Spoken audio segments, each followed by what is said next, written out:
Ladies and gentlemen, can I please have your attention? I am that dude, Bodkins. Patty to patty. It's ridiculous. No way. There's nobody else out there. He's your guy. Give a big round of applause for the one and only Bodkin Show. I'm going to repeat that again, folks. I didn't stutter. Welcome to the Bodkins Show.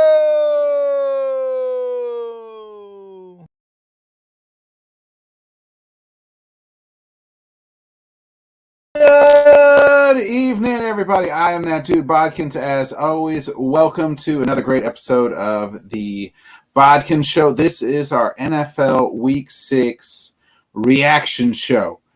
You know what it is. We do this every Sunday night. We'll be giving out our dogs, our turds at the end of the show. Kenny and Craig at the back end as well. We'll be giving out some fantasy studs and duds, and maybe giving you some waiver wire advice. We'll be breaking down every game. I'm sitting a little lower. Had the old gallbladder taken out on Friday, so still bringing that same energy, still bringing it, but just missing an organ and maybe two. I don't know. I told them they could take two if we could split the money on the black market. Anyway, if you missed our Wednesday our prediction show, please check that out. That is on Apple Podcasts, Spotify as well. We had Tony from the Philly Sports Wrap Up. He joined us, gave his picks. It was a great show. So if you missed that, please do check that out. That'll be so you guys can see who we picked. Kenny, I know, is updating the slides and getting everything ready for us as well. But joined with me, you know who he is, my main man, Craig with a K. Craig, what's up, man? How we doing? I'm doing well, man. Crazy day in football, man. Can't wait to get into it.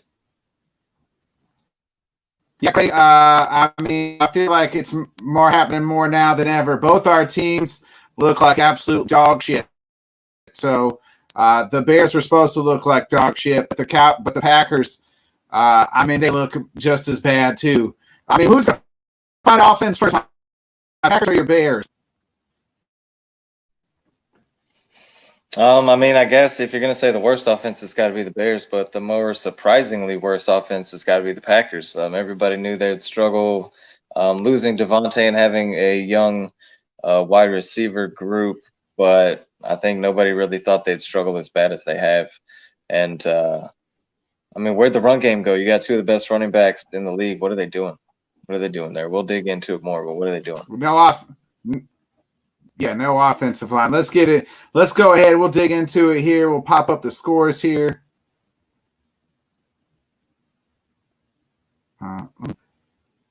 Let's stop sharing. Once they pop up, there we go. There's the scores for this week already. We'll get into the picks once Kenny gets back in here, but he's got the slides up for us. Let's get into the Washington going to your Bears. This was a pick'em game. This game was about as ugly as everything else. Carson Wentz, 99 yards. Brian Robinson, welcome to the league, boy. 17 carries, 6 yards, and the lone tutter of the game. The Bears did have a touchdown as well. Justin Fields, a touchdown, 190, one touchdown, one interception. But it just seems like Justin Fields is getting hit on about every play. Is it receiving? Is he holding the ball? Is it that offensive line? What is it, Craig? It just kind of seems to be a combination of everything. The offensive line is not great. Justin Fields is holding the ball too long. During the broadcast a little bit there on Thursday, they were kind of exposing some of the easy passes that he was not looking at and not taking. It's a combination. It's a tough loss for the Bears because really in most facets of the game they played the better game, and they just weren't able to score points when they got the ball down in the red zone. Had a couple turnovers, and then the big muffed punt there to give Washington a chance to score a touchdown there with a really short field kind of was the heartbreaker, man. I mean, the Bears defense played well, and their offense was able to move the ball maybe better than we've seen them do it all year. They just weren't able to get any points out of it. Yeah, and the Commanders, I mean, find a way to win. That doesn't look pretty, but they get it done. Let's go on to the next game. We got the 49ers and the Falcons here. Falcons with maybe, I mean, I wouldn't even say the upset of the day, but somehow Atlanta gets to 3-3 with the 28-14 win. They jumped on the 49ers early. It was 14-0. Jimmy G, 2 touchdowns, 2 interceptions here. Did throw for 296 yards. Jeff Wilson, not much of the running game with the 49ers. Brandon Ayuk, huge day, 8 receptions, 83 yards, and 2 touchdowns. George Kittle added 8 for 83. The Falcons, Falcons finally find Kyle Pitts in the end zone as he had 3 for 19 and a touchdown. But a lot of Marcus Mariota threw 2 touchdowns, but he ran the ball well. 15 carries for 51 yards for Tyler Algier. Craig, I mean, Falcons just find ways to win here. They're 6-0 against the spread here, still in the season. Yeah, I mean, they haven't looked bad last week. I mean, if not for that roughing the passer call against Brady, who knows how that goes? Atlanta looked like, if they got the ball back there, they had a real chance to maybe try to win that game. I'd say they're definitely one of the surprises. This might not have been the upset of the day, but it might have been, to me, the surprise of the day, just not because Atlanta won, but because they won by 2 touchdowns and they doubled up the 49ers, who, I mean, honestly, since Jimmy G's been back, look like a team that can contend for the conference again. So, I mean, to me, it was a surprising win by the Falcons. They're just doing what they need to do, man. They're not making it to where Marcus Mariota's got to do too much. They're able to run the ball. They're mixing things up pretty well, and the defense played well today. So Atlanta definitely one of the surprises of the year early on. Yeah, they might be the team that at 3-3 is the most, with the least amount of talent that's at 500, right? Like, I mean, they don't have a whole lot of talent there, and they're 3-1. So Landis is chiming in here. Mariota playing better than we expected out of him. He's leading them. I would say that they're not asking him to do a whole lot as far as like pass the ball, but he's doing a lot with his legs. I think Arthur Smith's the one that's leading that team, the head coach there. I think he's putting out good game plans. Yeah, he's kind of getting the most out of guys, that people don't really know a lot about. I mean, they've got playmakers on the offensive side with Pitts. They drafted London, Cordero Patterson. I know he's been out the last couple games, so he's a real weapon. And they're just Marcus Mariota's not having to go out there and do too much, which is very important. I mean, if Marcus Mariota can play smart football, can make a few things happen with his legs, I mean, then you kind of get this. You get a team that's at least going to be in most of the games they play. Yeah, let's get into the next one we have right here. We got the Patriots going into Cleveland and just absolutely putting it on them, 38-15. The Patriots outscored the Browns 28-9 there in the second half. I mean, Craig Bailey Zappi, 309 yards, 2 touchdowns. Ramon Stevenson, 19 carries, 76 yards, and 2 touchdowns. The touchdown catches, Hunter Henry, 4 receptions, 61 yards, and a tutter. Tyquan Thornton, who we've never heard of, 4 receptions, 37. The Browns, meanwhile, Jacoby Brissett, 2 interceptions. Nick Chubb, the Patriots held him to only 12 carries for 56 yards. I mean, if I would have said Bailey Zappi, Craig, 309 yards and 2 touchdowns, you would have probably asked how zapped I am. Yeah, this guy's, coming in been a surprise. And obviously Zappi's playing well, but how much of this is like New England kind of finding a stride here, on defense too? Their defense has looked really well. And the Browns defense just honestly isn't that good. And in a game like this, Bill Belichick, we know that what he loves to do is take away your favorite thing to do. And Cleveland's favorite thing to do is run the ball. And this was the least amount of carries for Nick Chubb that he's had all season.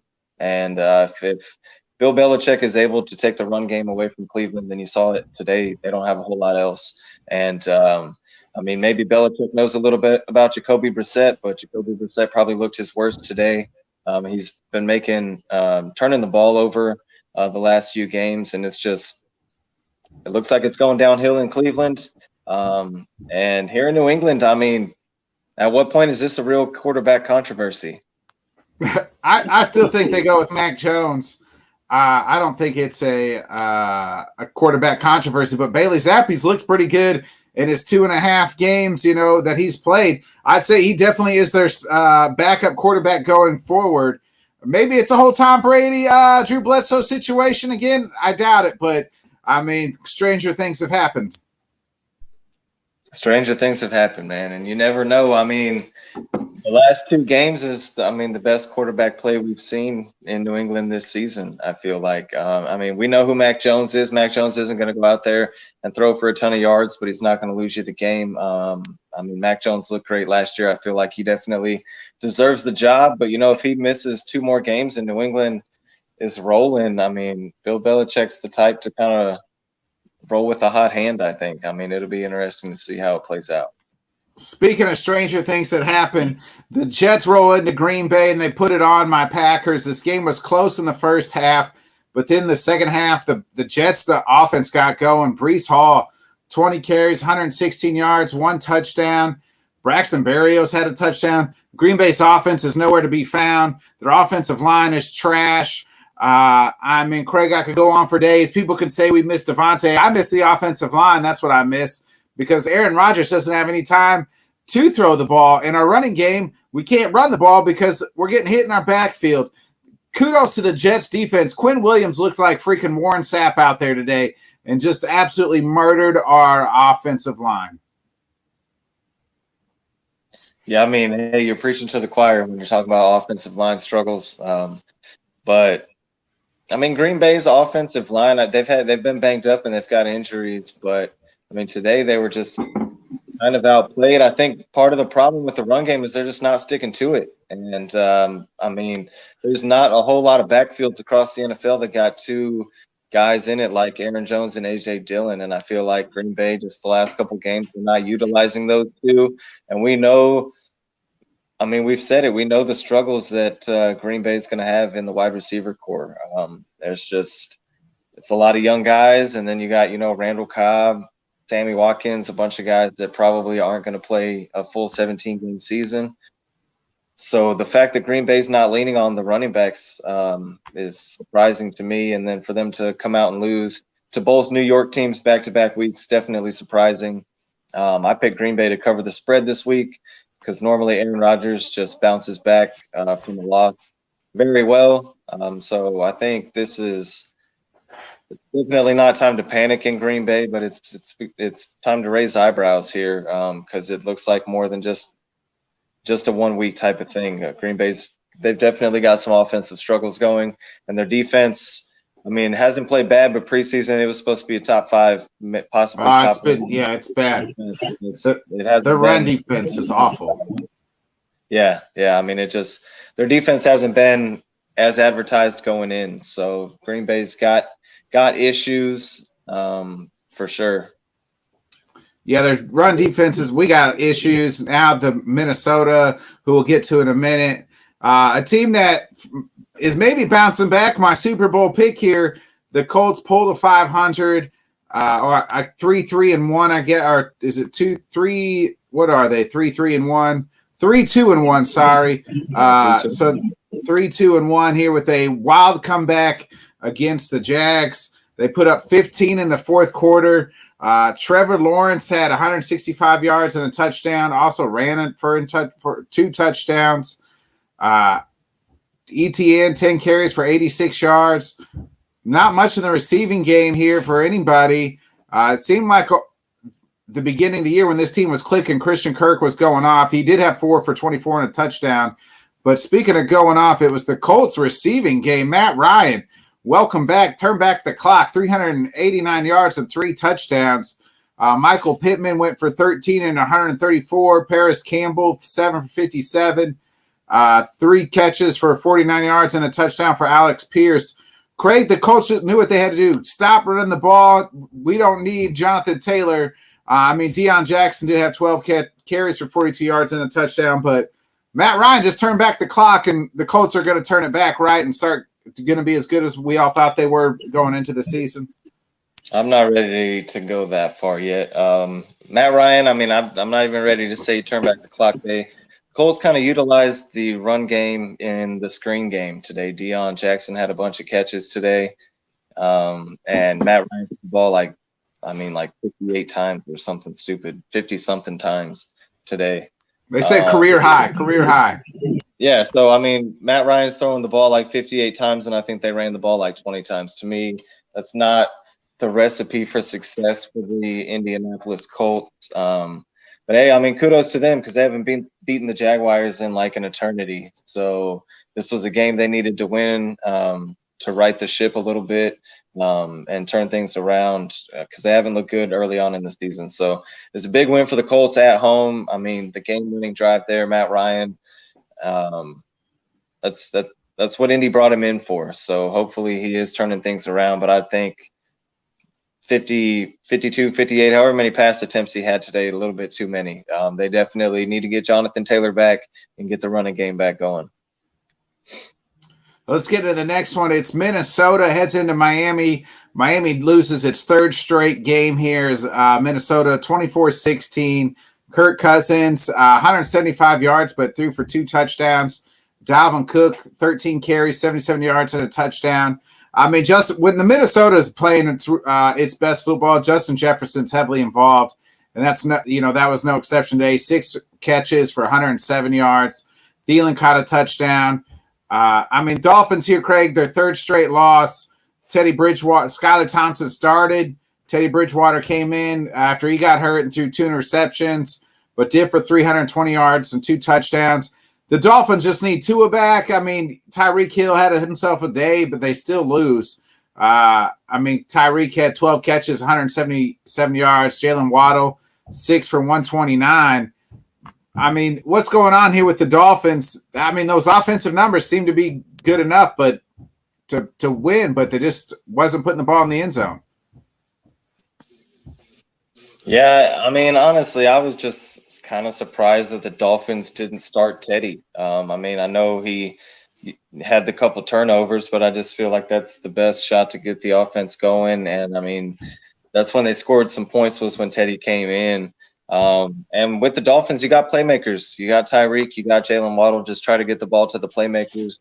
Let your playmakers make things happen.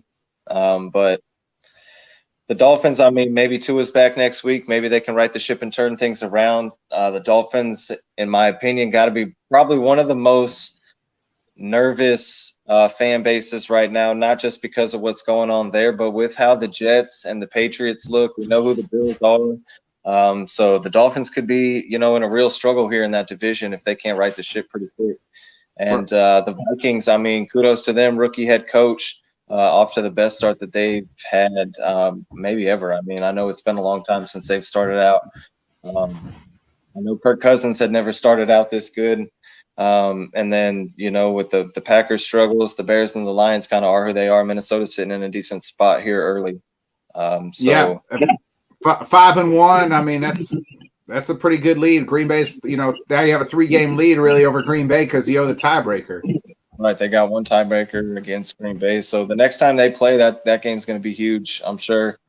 But yeah, like I said, man, Miami. They're going to have to right the ship pretty quick. And if Tua does come back next week, who knows what we're going to see out of Tua. So the Dolphins they're in a spot right now. Yeah, the Dolphins fall to 3-3. The Patriots are 3-3. The Bills only have 1 loss, and the Jets only have 2 losses. So.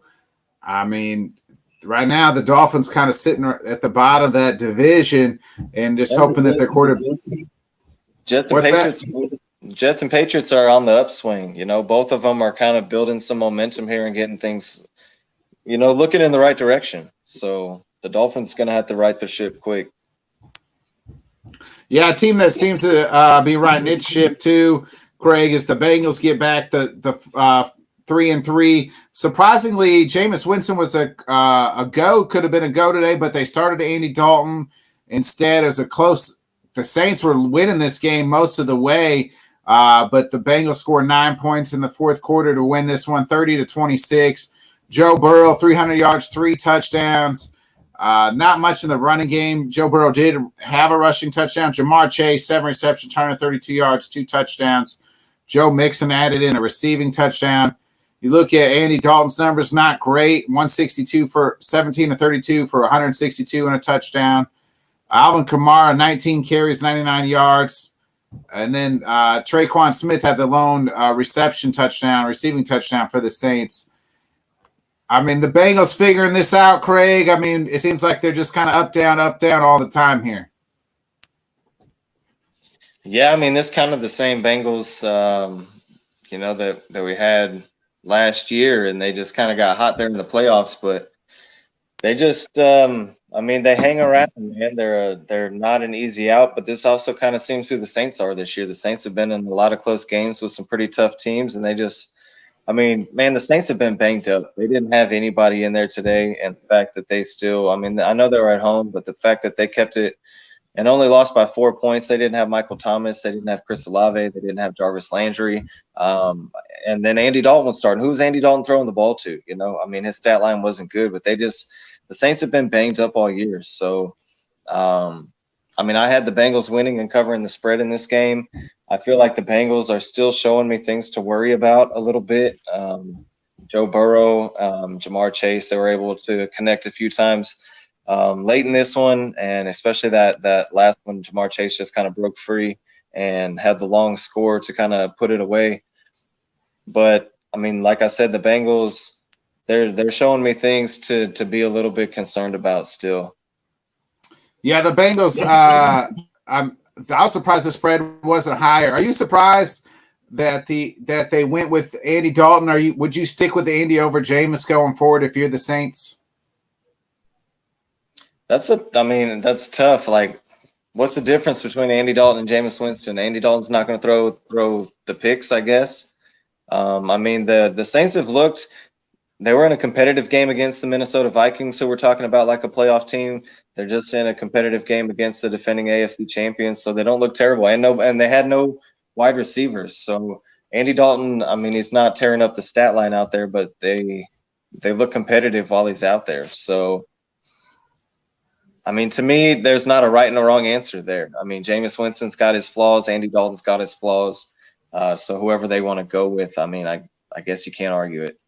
I'd probably stick with Andy just because, like, you can win. He's not going to lose you very many games. You know what I mean? Like, James is going to throw a pick or two that's going to cost you a game that I don't think Andy Dalton would. And that's about the only difference between the two guys. Jameis is probably going to sling it a little bit more. He's going to make more mistakes, but he's going to he might have you in some games that you don't belong in too. But the way the Saints defense can play and the playmakers they have when they're all healthy, Andy Dalton probably is a better shot to win. Let's get into maybe another that I think shocker the season so far, and that's the team-wise, and that's the Giants already matching their win total last year. 5-1 now as they upset the Ravens 24-20.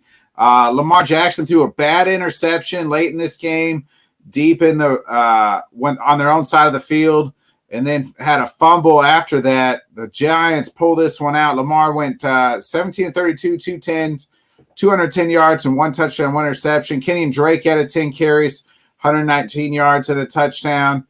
Mark Andrews, 7 receptions, 106 yards and a touchdown. But somehow, some way, the Giants continue to find ways to win. Danny Dimes, only 19-27, 173 yards and 2 touchdowns.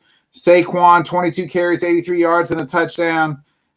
Craig, the Giants, they just win these ugly games, man. Yeah, I'm kind of just asking myself, at what point am I going to start believing in the Giants? And at what point am I going to just stop saying, well, this is what was wrong with Green Bay, and this is what Baltimore did wrong.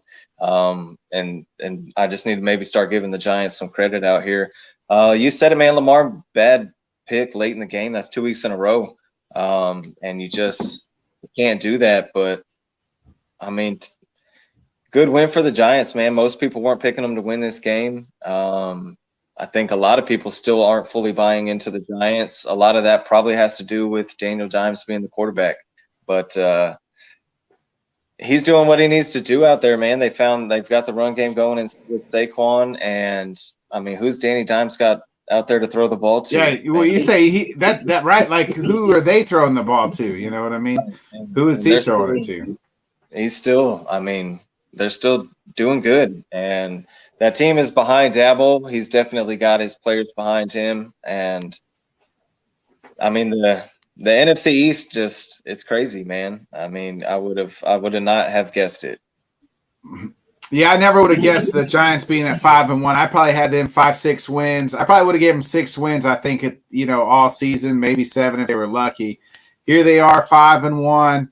I mean, they're going to be second in the division. Their division. I mean, the Eagles are undefeated, but hey, they got to have to play the Eagles twice. So, and they just these Giants find a ways to win these ugly games. I don't know. Like, they don't have like this offensive arsenal, and we say Danny Dimes, but Danny Dimes isn't. What he's not doing is turning the ball over right now, Craig. He's not caught like those bad fumbles or bad interceptions that we've seen him do in the past. Is he earning himself a stay in New York? I don't know. I mean, what it depends on what's out there. What are you telling me that they can go get? That's good. You know what I mean? What's out there that they can go get to upgrade? Because now they're not going to be able to draft a top guy, right? Like they're going to be good enough now to where they're drafted middle of the first round. So is there going to be a guy that's better than Danny Dimes right now? I mean, I guess we'll see. I mean, it depends how this all plays out, but I don't know, man. I mean, to me, it's almost going to be a tough spot for them to be in. If they can make the playoffs and even maybe win a playoff game with Daniel Jones. I mean, I don't know. Going into the season, I had this written down as Danny Dimes' last season in New York. Because I figured the Giants would struggle and they would move on. So this kind of complicates that situation a little bit. Yeah, because I don't know what free agent quarterback out there. I mean, you look at maybe a guy like Jimmy G, Danny Dimes or Jimmy G. It's almost the same kind of guy. I'd almost take Danny Dimes because his athletic ability, right? Because he can at least get you out of the pocket. Yeah, I mean, he's a very poor man's Josh Allen. I mean, Danny Dimes is more of a threat with the legs than people give him credit for. So Allen's chiming in here. He has said he's saying people are still telling me that Cooper Rush should still be the starter and that he fits the system better than Dak. Well, I don't think you're seeing that tonight. That's not for sure. Maybe the Giants could get Cooper Rush if that's going to be available. But I'd still take Danny Dimes. Yeah, I mean, I said it in the pre-show. I said this game is going to be the kind of coming to earth party for all the people that saying Cooper Rush should have that starting job. Let's get into the next game here, Craig. We got Buccaneers losing to the Steelers, 18-20. Tom Brady only 243 and a touchdown. Leonard Fournette still continues to play well. 21 carries, 63 yards. Also caught 6 for 38 and a touchdown. Chris Godwin 6 receptions, 95 yards. Craig, what is going on here with this Bucs offense? Because only 18, we're talking to a Steelers team that gave up a bunch to the Bills last week, 40 to the Jets a couple weeks ago. Mitch Trubisky gets some playing time as Kenny Pickett had a concussion. Both these guys threw a touchdown. Chase Claypool had his coming out. Chase Claypool, welcome to the 2022-2023 season. 7 receptions, 96 yards, and a touchdown. Craig, this has got to be more about the Bucs than it is the Steelers, right? I mean, yeah, a little bit more. Obviously, Tampa's got some problems going on here, and if you heard Todd Bowles in the postgame, he just kind of said, like, the guys that were here and won a Super Bowl, that the Super Bowl don't mean much, and guys around here need to, stop talking and put up or shut up, I think were his exact words. So there's some frustration, obviously, building there in Tampa. I mean, they can't block for the quarterback, it seems like. Tom Brady was going off on the offensive line on the sidelines today, but they just don't look right. I mean, there's no Gronk. Brady doesn't have that security blanket there. His receiving corps has been banged up this year. And I feel like, not that it was unfair, but it was a bad draw to get the Steelers after the thumping that they took last week, because I feel like Mike Tomlin is the kind of guy that's not going to let that happen 2 weeks in a row. I feel like he was going to have his team prepared for this game, and I felt like Pittsburgh was at least going to be somewhat competitive and their defense wasn't going to get stomped on like it did last week. But Tampa hasn't looked good much at all this season. Honestly, I thought when Pickett went down and Mitch came in, it was just kind of, Tampa was going to come back and win the game anyway. And then now you can point the finger at Mitch. Now you got somebody to point the finger at. But surprisingly enough, Tampa wasn't able to pull it out, and Pittsburgh held on at home. Yeah, this is a game that Tom Brady and them usually find a way to win, and they just couldn't get it done. I've been saying this for weeks. The Bucs have got some problems on offense, whether it's I mean, they had all their arsenal today. I mean, outside of Julio, you had Chris Godwin, you had Russell Gage, you had Mike Evans, and they're still only scoring 18 points. Something is, whether it's Byron Leftwich or Tom Brady, I mean, whether it's they miss Bruce Arians, something is going on here with Tampa's offense. Kudos for the Steelers for sneaking this one out, getting another victory. And I mean, you look at that division again, that's only their second win, but they're only a game out of first here. And I know it's still early, but with the Browns losing and the Ravens losing, the Bengals are the only team in that division that won today outside of them. So that was a game the Steelers had to have on a Sunday where up is down, down is south, east is west, west is north. Everything's just kind of wild in this week 6 here. Craig, we get into it. The Panthers fire their coach, then they fire Robbie Anderson right on the field. Rams finally get a nice bounce back here, 24-10. Look somewhat normal. PJ Walker was benched. Jacob Eason came in through an interception. Not much offensively to speak of outside of CMC. 13 carries for 69 yards. Had 7 receptions for 89 yards. The Rams, Matthew Stafford, 253 and a touchdown. Did throw a pick. Darrell Henderson, 43 yards, 1 touchdown. Craig, it seems like both these teams, a lot of off-the-field stuff more than on-the-field stuff. I mentioned Robbie Anderson, him and the coach getting into it, and pretty much told him, get the hell out of here. And then, but the Cam Akers issues with the Rams, their CMC trade talk mixed in with about everybody else on the Panthers. What is going on with both of these two teams here as the Rams take one here? Look kind of like their championship self. The Rams had to win this game, right? I mean, Carolina just fired their coach, and it's a disaster there. They were only able to score 3 points. I mean, the touchdown they got was off of Matt Stafford pick 6. It kind of seemed like Carolina was just out to showcase CMC, and they're gonna. It sounds like they're gonna try to deal him by the deadline, mixing him in the run game and the pass game. But they couldn't get nothing going. Like you said, Robbie Anderson basically told to get out by the coach. DJ Moore's not doing a whole lot. So Carolina's offensive struggles continue, and they look, like they're going to be the worst team in the league this year. Yeah, one thing I watched out of that Alabama game and Tennessee game yesterday was like, man, Bryce Young's going to look really good in the Carolina Panther uniform. So that's just, the Panthers absolutely stink. If I'm them, I'm trading CMC to anybody that'll take him for a few draft picks. Alan's chimed in here and said my Packers could trade for Robbie Anderson. Not going to trade for somebody that they're going to cut tomorrow. I don't foresee him coming back. They've already had some issues there. I'll trade for DJ Moore. They'll give me DJ Moore. The Panthers just tear this whole thing down, and we'll see what happens. For the Rams, what do you make of this whole Cam Akers situation? Just not a good fit, or what's going on there? Yeah, even week 1, Sean McVay came out and said, Cam Akers needs to do more to increase his role here. And he's just, I don't know I mean, obviously, there's a lot of things that go on behind the scenes, but it's just seemed like Sean McVay, Cam Akers is not his guy, and for whatever reason, Sean McVay is just not on board with Cam Akers. And the deal I was reading this morning before the game said basically Cam Akers is taking his last snap as a Ram, that they are actively trying to shop him by the deadline, and if they can't find a partner, then basically it sounds like he's going to get cut. I think the Rams have got pieces on that team to, obviously overcome. They might be a team. I mean, the Rams, they go out and get everybody, right? So don't be surprised if the Rams suddenly find themselves in the CMC talks.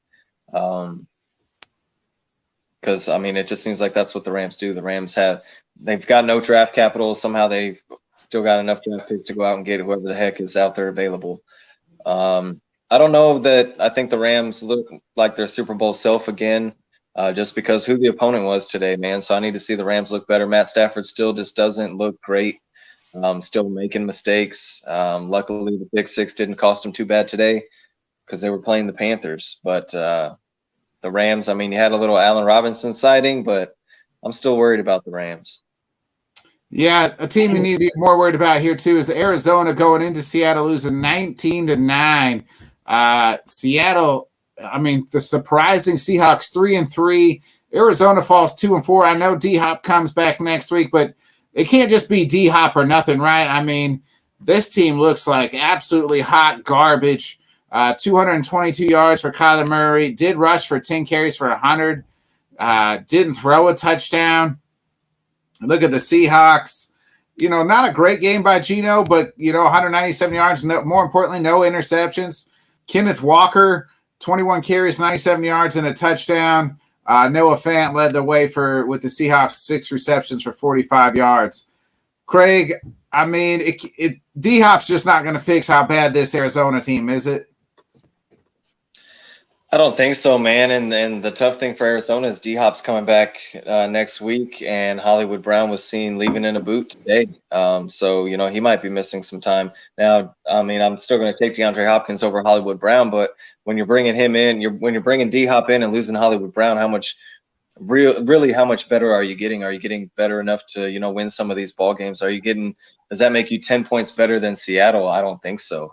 So Arizona's got real worries. Cliff Kingsbury is going to find himself on the hot seat pretty quick, I think. And the GM might too. Kyler Murray's got to turn it around. They invested in him. They gave him the big deal. This is his team now, and he's got to go out and he's got to prove, that he can carry a team on his shoulders. And right now it doesn't look like he can. The offense doesn't look very good.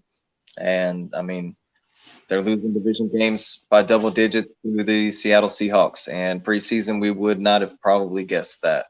So I think Arizona's definitely in a spot to worry. And, man, Seattle, kudos to them. Here we are almost a third of the way through the season, and they're a division contender there in their division. The Rams are struggling. The 49ers are struggling. Arizona's struggling. And Seattle's found themselves right there in the mix of everything.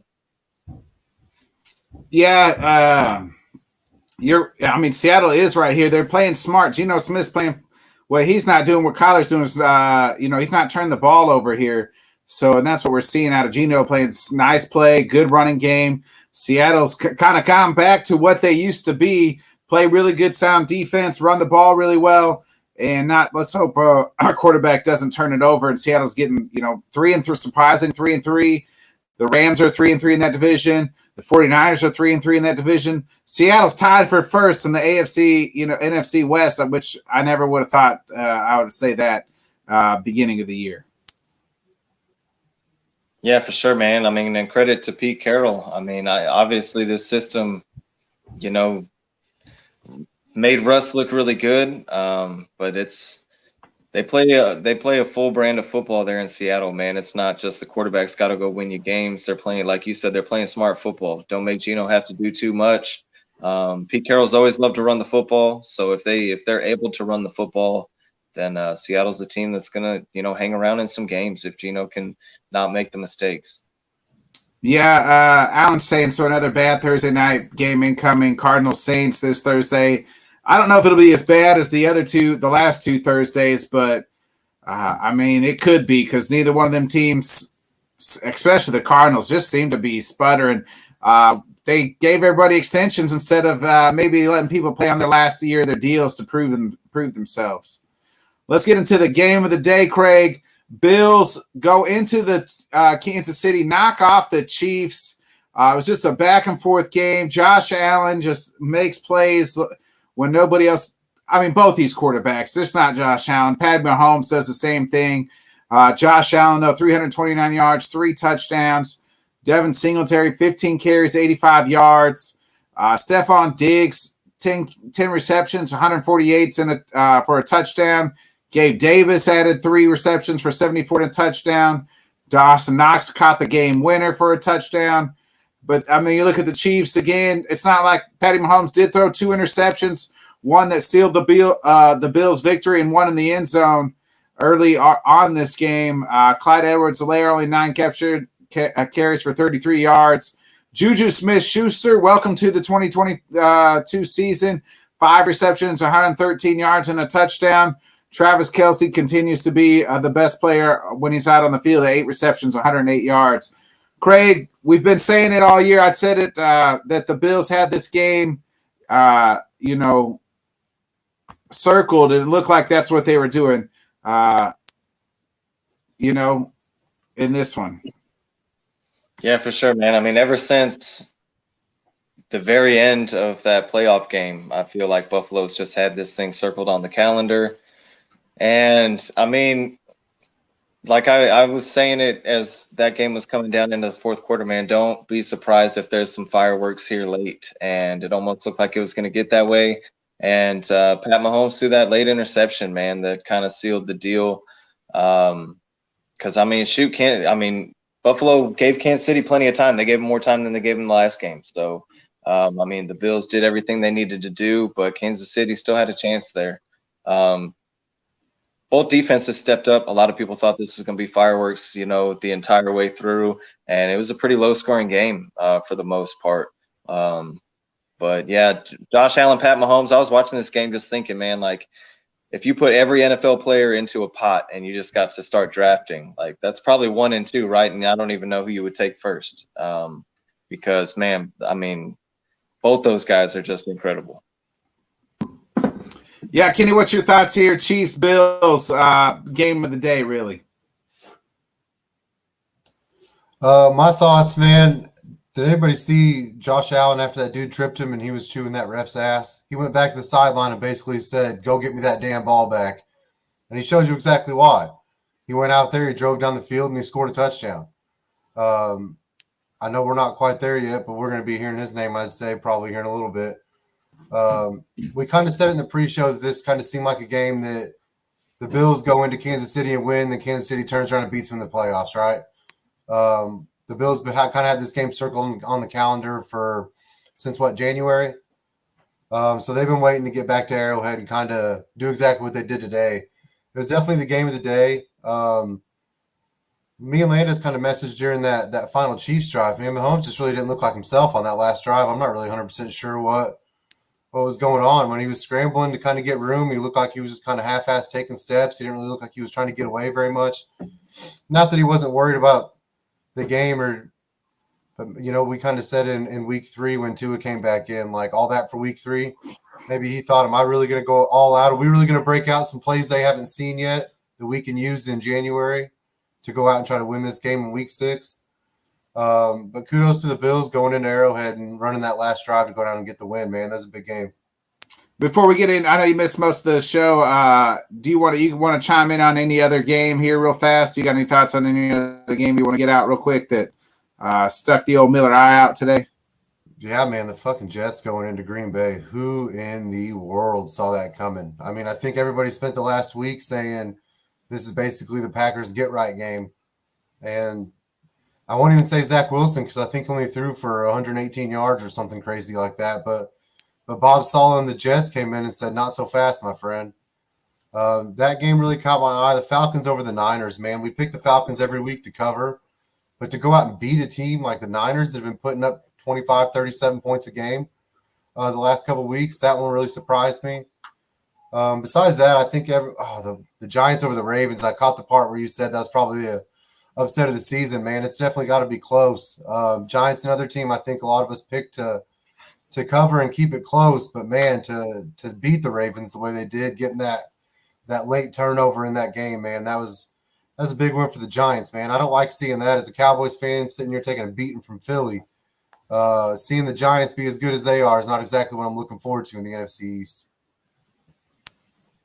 Right on. And you were saying with the Jets, man, I mean, it's not 100% Zach Wilson, but what Zach Wilson's not doing is turning the ball over. Since he's been back, they're not turning the ball over. They had no turnovers today, no turnovers last week. That's huge for a young team like the Jets.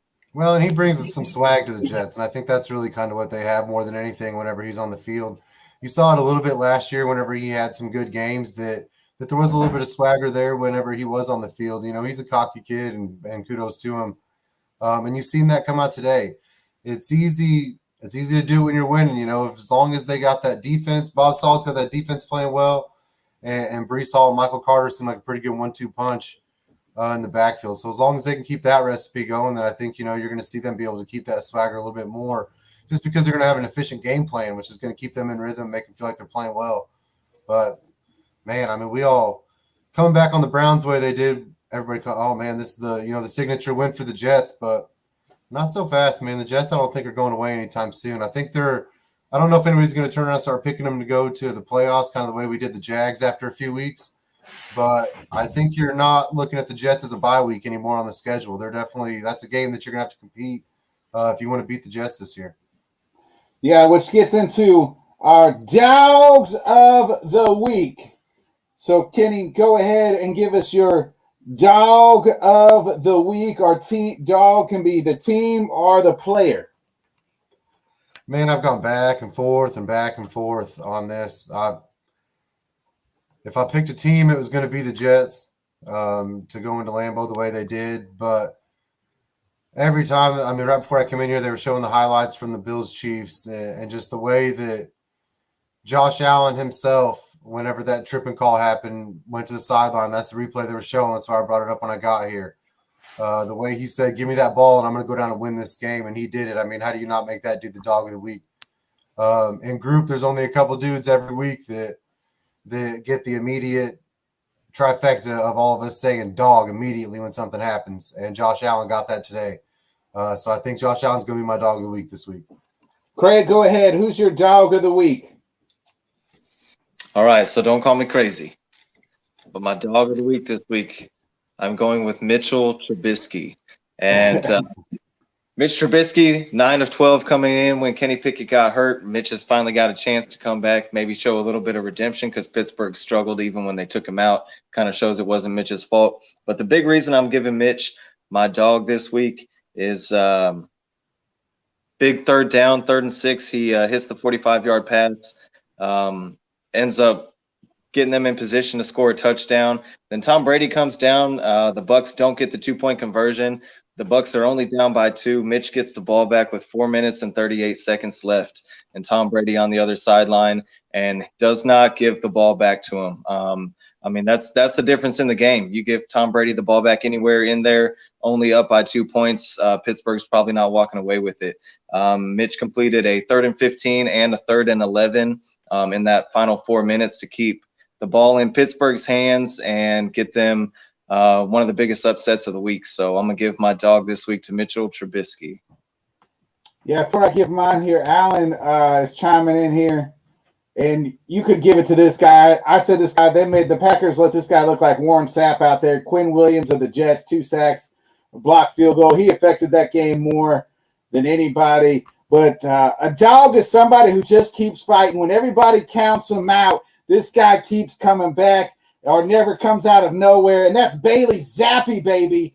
309 yards, 2 touchdowns, leading the Patriots to a 38-15 win in Cleveland. Nobody, the 7th round pick, nobody had even heard of Bailey Zappi a couple weeks ago. And now he's 2-0 as a starter, and the Patriots maybe good, maybe quarterback controversy. But either way, Bailey Zappi is my dog of the week.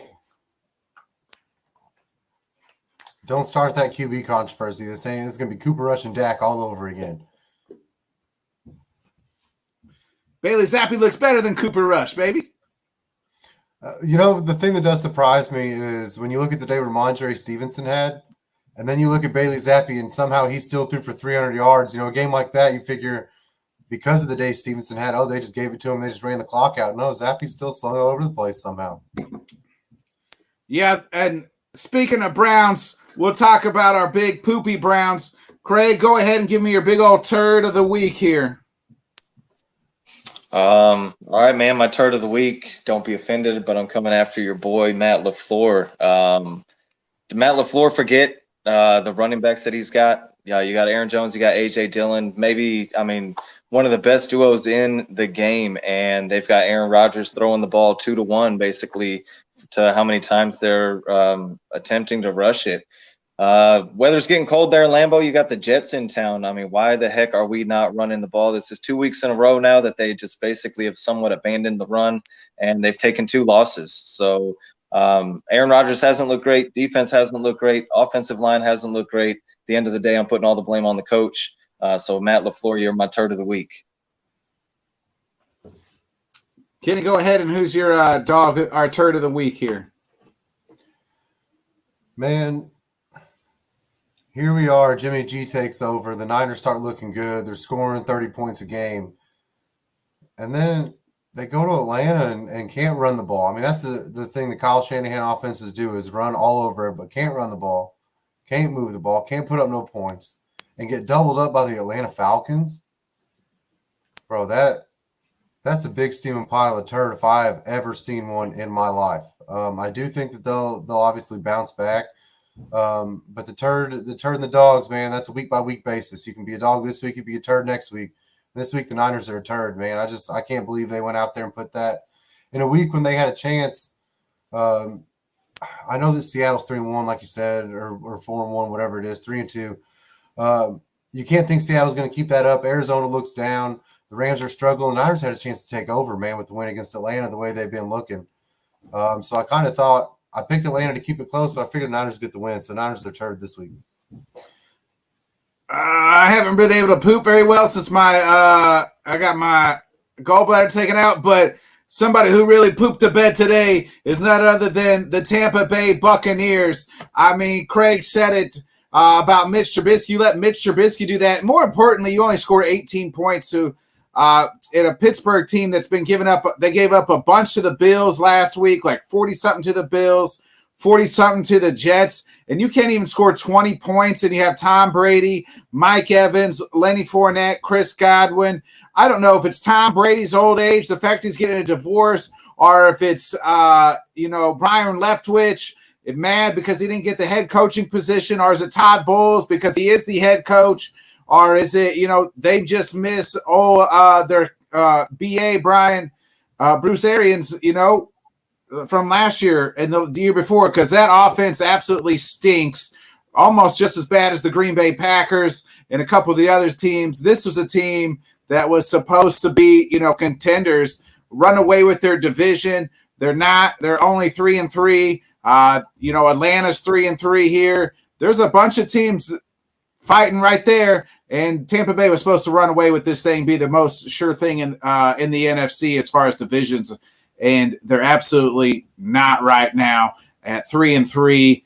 This is the second time Tom Brady's been 500 or below this deep into a season, though. That just shows you, how good he is. But either way, the Bucs are getting the big old fat turd of the week from Bodkins. Yeah, I know they were going on the road, but you kind of had to think that this was a chance for the Bucs to go out and really look like almost like the Niners. Yes, it's going to be close, but this is a game where you can go out and really say like this division's still ours.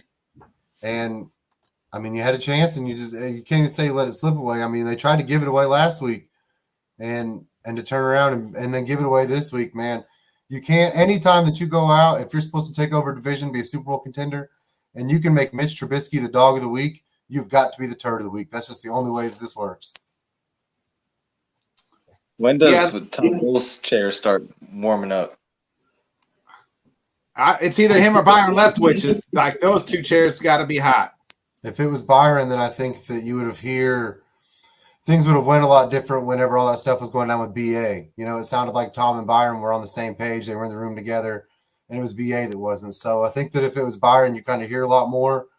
I hate to say it, but maybe Todd Bowles is kind of showing us like why he wasn't head coach before. You know, why he didn't make it before. You know, he's taken over. I don't want to call it a gold mine because there's some holes there. Brady missing time. There's a lot of injuries, but the Panthers and Robbie Anderson, hey, no doubt, Alan. That is true. Yeah, we talked about that earlier, Alan. Robbie just saying deuces and then him saying deuces to them too. But both seats got to be at least warming up. I mean, you can't – if you're on a Super Bowl contender and you're losing to the Steelers, Mitch Trubisky, I mean, that's got to be warm no matter what. Yeah, the Steelers that just got throttled by the Bills and beat by the Jets. And you can only score 18. That's why they're the turd of the week. All right, boys, let's can you got the updated picks up there? Yeah, somewhere. Let's take a look at our picks. It's a rough week. Oh, Bodkins had a huge bounce back week, baby. Monster week. 10-2. Turn it around. You lose the gallbladder. You gain some knowledge, folks.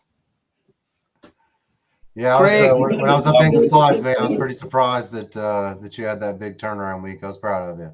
Hey, yeah, turning it around, baby. Start tuning in, folks. Bodkins is giving out the hot dishes, baby. 10-2. Craig 4-6. Fall below 500. Kenny a nice respectable 8-4 here this week. Yeah, Craig is 4-8. Yeah, this is my worst week yet. 4-8, yeah. And how'd our boy Mr. Philly Sports Rap do? Tony went 7-5. He looks like by the time things wrap up, he's the only one that picked Philly. He's going to end up being the guest top picker of the week, so we'll be seeing his name down in the bottom right, and he's going to be finally replacing Rob Logan, who held on from week 1 with the under 500 record. Hey, that just shows you we're not bringing rocket scientists on this show here, folks. Hey, but hey, let's get into it. I'm gonna go celebrate my 10-2. Nice pick 'em here. You know what time it is. It's time for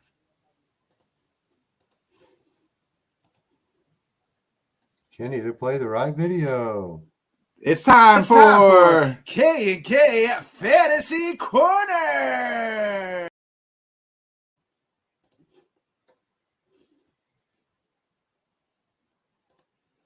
It's time for K&K's Fantasy Corner. Craig, go ahead. Talk to us about your you weren't here, so you can even defend your startums and sit-ems this week since you weren't here on Wednesday. But how'd you do with your startums today? Well, I had A.J. Dillon on my stardom list because I thought Matt LaFleur learned his lesson last week. But, I mean, here we are. A.J. Dillon, another rough outing. I had Darnell Mooney on my must start, really because the Bears in the second half of that Vikings game looked like the offense kind of got something going. And I figured the Commanders were a team that they could carry that momentum on and actually put up some decent offensive numbers. The Bears did have about 400 yards of offense in that game, just couldn't muster any points out of it. Darnell Mooney, not a huge game, but not a bad game. And then I had Irv Smith as my stardom tight end, which he did find the end zone today. Didn't have a terrible outing, I guess, but didn't do a ton either. My sit-ems, man, it just seems like every week somebody on my sit-em list has the game of the year, and that was Juju. This week I had him on my sit list just because I thought that this game was going to be a little bit better defensively than people were giving it credit for, and you just don't know which way to go there in Kansas City. Mecole Hardman gets his work. Sky Moore's been getting involved a little bit more, so I just really thought Juju was not a safe play in this game. Taysom Hill didn't have a big week. People were going to buy into Taysom Hill after his huge week the week before. Honestly, I might not have made him my sit of the week if I would have known Chris Olave and everybody else on the offense was not going to play. But you just can't. Taysom Hill is going to give you 2 explosions every year, and then you're going to get a whole lot of days like this out of him. And then I had Zeke on my sit-em, which this game is still going on, so the jury's still out on that. But Zeke's not going crazy out here right now. Yeah, to start him, I'll give you one out of 3 there. because you probably definitely shouldn't have wanted to start A.J. Dillon, even though I did. The Mooney was definitely questionable already. The Irv Smith, like you said, he found it. You get a touchdown tight end out of your tight end, you'll always take that. I mean, the sit-ups. Wait a minute, though, but you won't take 14 points out of your flex receiver either? I guess so, yeah. Yeah. I guess he did have that. And then, I mean, Juju obviously had his welcome to the season moment there. So, hey, not too bad, Craig. A lot better than your picks did. Zeke scored 2 in this game. Yeah. So that's probably definitely a guy you probably didn't want to sit. Kenny, go ahead and talk about your stardom sit-ems here then, how they did this week. Brian Robinson found the end zone like I said he would. I kind of thought it would be more of a 15 to 20 point week, but he did find the end zone, got a 12-point week. He showed kind of exactly what I thought he would, that it would be his job from here on out. But Gibson still ended up with 11 points too, and I had him on the sit-em list. So it's definitely still a committee there, but Brian Robinson is going to slowly but surely keep taking more of that job. As usual, I got to have somebody that's a complete dud on my stardoms.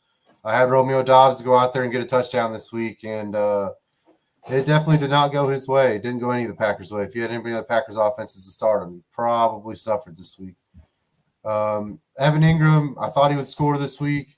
He kind of 5 catches, 40 yards is kind of what he does every single week, is get you 8 to 10. But I did think he'd find the end zone and get to that 15 mark this week. Didn't quite get there. Garrett Wilson, spot on. 1 catch for 8 yards. When Zach Wilson only throws for 118 yards or whatever, you're not going to get much for them receivers. Gerald Everett is not going until tomorrow night. With Keenan Allen coming back, I kind of figured that things are going to go the way where Everett doesn't quite get as much this week. Craig, I did say, I know you weren't here, but when you had Juju on your sit-ems, I said, boy, I don't know, because when Kelsey had that big week the week before, I said, you can pretty much figure he's going to get tripled every single time they're in the red zone. That's going to open up that underneath for Juju. Most of his stuff was in the open field. That's pretty much how it went. Yeah, I mean, and Juju had another touchdown there that got taken back. So, I mean, he could have even had more of a monster day. Yeah, let's look at some of the top performers of anybody surprise you guys here in the top performers. Quarterbacks, Burrow, Ryan, Allen, Lawrence, Mariota. Mariota's just getting it done with his legs, boys. Is that how he's getting all these fantasy points? Yeah, definitely. But that's the only reason why he's kind of still on the waiver wire in most leagues, is you just can't consistently expect him to get a rushing touchdown. If he does, he's going to get you over 20, and you can handle that. But if not, it could be around 12 or 13. That's not really what you're looking for out of a streamer. You're kind of hoping to get a little better than that. Yeah, nice bounce back for Trevor Lawrence here, too. Yeah, of course. Mariota's only throwing the ball like 15 times a game, so it's tough to bet on. Yeah, you look at the running backs. Jackson at Indy had a huge game for fantasy-wise, 28 points. Stevenson, he's kind of taken over that. We said at the beginning of the year, kind of he was going to take care of that backfield. Fournette continues to catch the ball. Breece Hall ran all over the Packers there. Any surprises here out of the running back situations? I wouldn't say surprises. Deion Jackson, me and Craig kind of talked about it a little bit this morning. I thought that him and Philip Lindsay would have a little more split like they did last week. I expected him to get me 15 in the flex, not 28 in the flex. So that kind of gave me a chance to beat Craig this week if I can hold on. So I was a little bit surprised at how good of a day Deion Jackson had. Yeah, I thought receiving. Go ahead, Craig. Kind of the pass catching, really. I mean, they just had him involved in the pass game a lot today, and that was a big boost in fantasy. And Kenny had not only Jackson but Breece Hall going against me too. So 2 of the top 5 guys kind of hit me today. Breece Hall's not really a big surprise weekly. I think the bigger surprise with Breece Hall is, how consistent of a play he is already this season. What's surprising to me is how much Michael Carter is still being used, the way Breece Hall's playing. Like, I know he's a rookie, and I know that Michael Carter is still doing fairly well with his touches, but Breece Hall just looks explosive every time he touches the ball. No offense to Michael Carter, I'd be trying to get Breece Hall the ball every single time I could. Yeah, let's get into the receivers here. Those top 3 guys I always feel like are always going to be there. But then you got Ayuk added in his 2 touchdown day. Michael Pittman with the Colts, who just threw it all over the whole field all day today. Kind of running at your 4-5. Those are your two guys of surprises. I mean, got to be right. Ayuk definitely, considering how bad of a day the Niners had, for him to still put up almost 30 points is, I mean, hey, good for Bodkins. Pittman, yes, surprised, but I mean, this is what he was drafted to do, was go out and put up, 20, 25 points. I think it's almost just as surprising that it took till week 6 for it to finally happen. Especially considering Matt Ryan had 300+ days before this, and which Pittman had been out. He missed a couple games, everything else.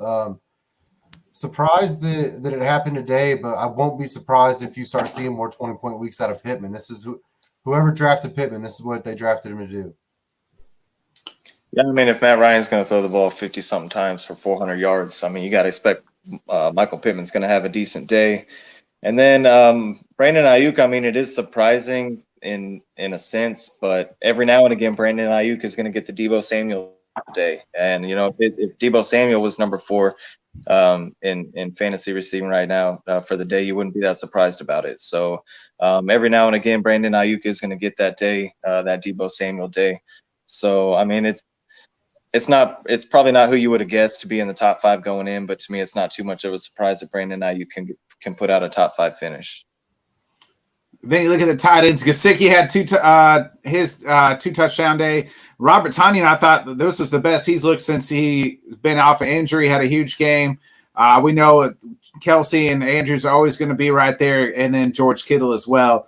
Allen chimed in there, and I said this earlier too. Is Kyle Pitts sighting. So, hey, welcome to the NFL 2022 season for Kyle Pitts. And he just wants to let everybody know as well, 2017. So it looks like the Cowboys could cover, which that would be which I had that as well. So, Yeah, I was listening to the radio a lot this week, and a lot of talking heads had call-ins to their show. A lot of people like dropping Kyle Pitts this week, like before this week. Man, I was surprised. I mean, where you had to draft Kyle Pitts is kind of a guy you almost got to ride it out. I mean, especially at tight end, you're going to be streaming anyway. You might as well hold on to him just in case they do figure things out. Surprised at tight end. Where in the hell did Mike Gesicki come from? I mean, I get it. Teddy took over, but Mike Gesicki, man, he's a guy. I bet he was available in 92% of leagues today before this game. I wouldn't look for this to continue moving forward, too. It doesn't use a tight end. But definitely a good week out of Gesicki. Yeah, Gesicki looks like he's losing the job there. I mean, anytime your tight end gets you 2 touchdowns, it's going to have a big day. But Gesicki, I'd feel nervous about him moving forward for sure. Yeah, with Kyle Pitts, no, go ahead. I was going to say, with Kyle Pitts, I felt like you just have to play him. Like you said, where you drafted him, you can't just leave him out there because you have to play him because where you drafted him. You cannot drop top 5 round guys. I mean, you drafted him there to be on your roster all year. Like today, you say Kyle Pitts sighting, but I mean, it was Kyle Pitts touchdown. Outside of that, it's not like Kyle Pitts had a big day. You're just waiting for the big day out of Kyle Pitts. He's an average tight end out there. If he scores you a touchdown, then he was a good play, and if he doesn't, he was a bad play. Here's the thing: they're just not throwing the ball in Atlanta. They're not throwing the ball. That's what I was going to say. When we were talking about streaming QBs, Craig said if Mariota's only going to throw 15 times a game, you can't pick him up. That's exactly why Kyle Pitts looks the way he does. All right, boys, you guys got anything else before we get up out of here? We can do stud and dud. Oh, yeah, good call.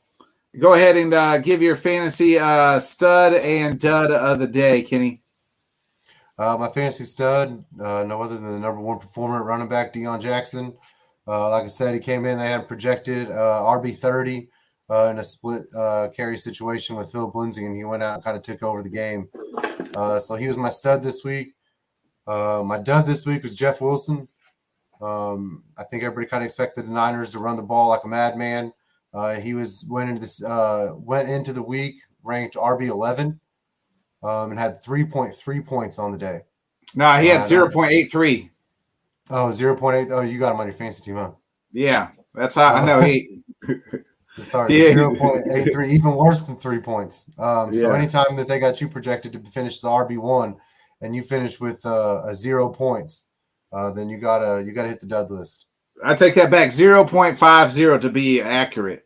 Yeah, so if you're RB11 and you get half a point, that's a dud week. Did he get hurt in that game because they stopped, or they just stopped using him after the fumble because he only had 7 attempts for 25 yards and a fumble, but I never saw anything. Never said he got hurt. So I guess they benched his ass because he fumbled it. Well, that's kind of Kyle Shanahan's deal. If you fumble, he's got 175 backs on roster. He'll find somebody else to run the ball. He's kind of always been like that. His dad was kind of like that, except unless he had Clinton Portis. So, I don't think that Wilson's hurt or got banged up. I know he was a little banged up going into the week, but they said he was going to be okay. So I didn't see any updates that he tweaked anything there. I'd say it was just a fumble. Craig, what about your stud and dud of the week here? My stud, I'm going with Ramondre Stevenson. He was projected to have a big day and had an even bigger day. He was projected at 16.3, finished with 25.1, 76 yards, 2 touchdowns, added 4 catches. And if the Patriots can keep, game scripts looking like they were today, Ramondre Stevenson is going to be a great play for the next few weeks, especially with Damian Harris out. I think he was rated RB like 18 going in, finished RB2. I wouldn't be surprised to see Ramondre Stevenson finishing as a top 10 back here in the next couple of weeks. But monster day today, finished RB2, so I got Stevenson as my stud this week. And then for the dud list, I'm going to go Tyler Lockett. He was a top 10 wide receiver coming into this week and finished the day with 3 points. He's been averaging 16, almost 17 points a week. He was projected at over 15 this week, and like I said, he finished with less than 4. Only had 2 catches today for 17 yards. Tough day if you're the Tyler Lockett owner. He's kind of giving you something to expect now on a weekly basis, and this week definitely did not come through. So Tyler Lockett's going to be my dud of the week. All right. You guys got anything else before we get out of here? Hey, trade deadline November 1st, I think, if I'm not mistaken. What's the likelihood after a game like today that Gesicki gets traded? Like in the NFL, like real season? Yeah, this is real life, not fantasy. Okay, It will affect fantasy depending on where he goes. But they want blocking tight ends there. They don't necessarily want pass catching tight ends. A day like this, everybody else wants a pass catching tight end. A day like this could get them something from Mike Gesicki, maybe. Maybe. Like we were talking about, there's a lot of guys like Alan had chimed in, the Packers and Robbie Anderson. I said they'll never trade for him. Robbie Anderson be a free agent before anybody trades for him. There's just a lot of, DJ Moore could be getting traded. Gesicki, what would you give up for Gesicki? DJ Moore is untouchable. Out of 6th round. Yeah. CMC could get traded. So like Gesicki is like probably a 6th round pick. But again, like what team is going to go out and feel like Mike Gesicki is going to get him over the hump? An extra pass catching weapon for a 6th round pick? Dallas. I think of about 26 teams that would do that. One of them has Dalton Schultz hurt every single week. Yeah, that's kind of why I brought it up, was to eventually get to, how is that not a new weapon for Dak?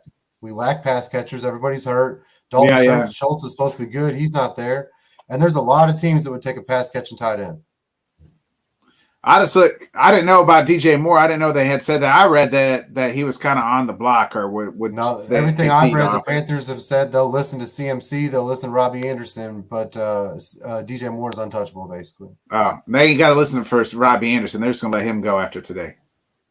I think that, there's a lot of rumors leading up to this week. Maybe that was part of Robbie getting pissed, was he wasn't getting very many looks. Maybe he thought, hey, this is my chance to get traded. You ain't even using me.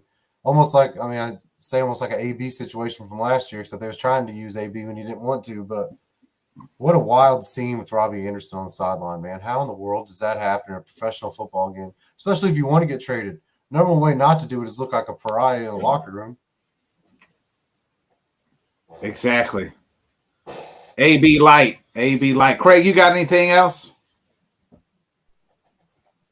No, I don't.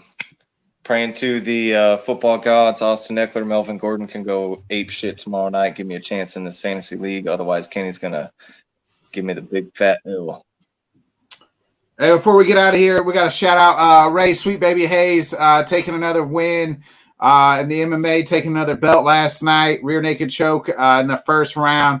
Now he has 3 belts, 2 different divisions, 3 different promotions, friend of the program. So we got a shout out to Ray Sweet Baby Hayes taking home the victory and the belt last night. 3 belts, 3 first-round finishes. Yeah. He's killing it. A friend of the program. We've interviewed him a few times, so please check those out. Give Ray a nice look on Facebook. Tell him congratulations. So, again, shout out to Ray and the Parabellum team. We'll be kicking back off with the H&H again next Saturday with the UFC 280 show. We've just been busy, and really the UFC has decided, hey, we're just not going to put on good fight cards for anybody to talk about anything. So, but they make it up for us with that sweet 280 next weekend. So we'll be back Saturday with the H&H show, our 280 preview. But we'll be back here Wednesday night for our Week 7. Already Week 7, man, close to getting halfway home here, the NFL season. Still half these teams, I don't know who is who and what is what. They prove that anything can happen this Sunday on any given Sunday. A lot of wild turn of events. But we'll be back here Wednesday, 8:30 Central Time Zone for our Week 7 prediction show. I'll be back on tomorrow night with Tanner for the Buffoon and Bodkins. For Kenny, Craig, this has been another great episode of the Bodkin Show. Be a friend, tell a friend, folks. Hit that nice subscribe button. You were on Apple Podcasts and Spotify. Kenny, hit that outro, baby.